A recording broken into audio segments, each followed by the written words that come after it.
by Vega, powered by Sensodyne and Women. We are ZLP. Associate sponsor UltraTech cement. અહીં સૌથી મોટો સવાલ એ છે કે ગઠબંધનમાં સૌથી મહત્વના બે પક્ષ એટલે કે ટીડીપી અને જેડીયુ માંગ શું રાખી રહ્યા છે. આપણે બિગ વોલ પર બતાવીશું કે નીતિશ કુમારની સૌથી પહેલાં વાત કરવામાં આવે તો આપ જુઓ, નીતિશ કુમાર 5 પ્રધાન માંગી રહ્યા છે. 5 પ્રધાન અને મહત્વના મંત્રાલય પાછળ. એ સિવાય બિહારને સ્પેશિયલ સ્ટેટસ, અગ્નિવીર યોજના રદ થાય, જાતિ આધારિત વસ્તી ગણતરી થાય અને એ સિવાય 5 પ્રધાન એટલે આપ જોશો તો જાતિ આધારિત ગણતરી અને અગ્નિવીર યોજના રદ થાય એ બંને ઇન્ડિયા ગઠબંધનની પણ માંગ છે અને એ જ વાત નીતિશ કુમાર બોલી રહ્યા છે. બિહારને સ્પેશિયલ સ્ટેટસ આપવામાં આવે વર્ષોથી માંગ રહી છે.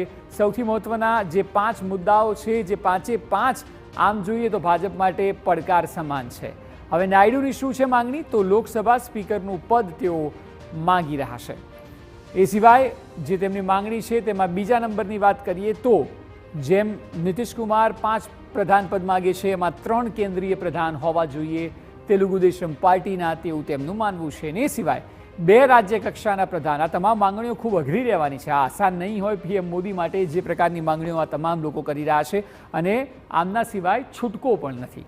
મહત્વના મંત્રાલયોમાં ભાગીદારી છે. જો મહત્વના મંત્રાલય તો જેડીયુ પણ માંગી રહ્યું છે અને તેલુગુ દેશમ પાર્ટી પણ માંગી રહી છે. એટલે આપ સમજી શકો છો કે કયા પ્રકારની સ્થિતિ કપરી આગામી દિવસોમાં સર્જાશે.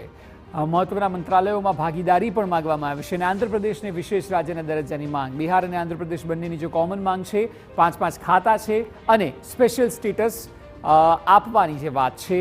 એટલે આ બંને પાર્ટીઓ આવનારા સમયમાં પીએમ મોદીની મુશ્કેલીઓ વધારી શકે છે.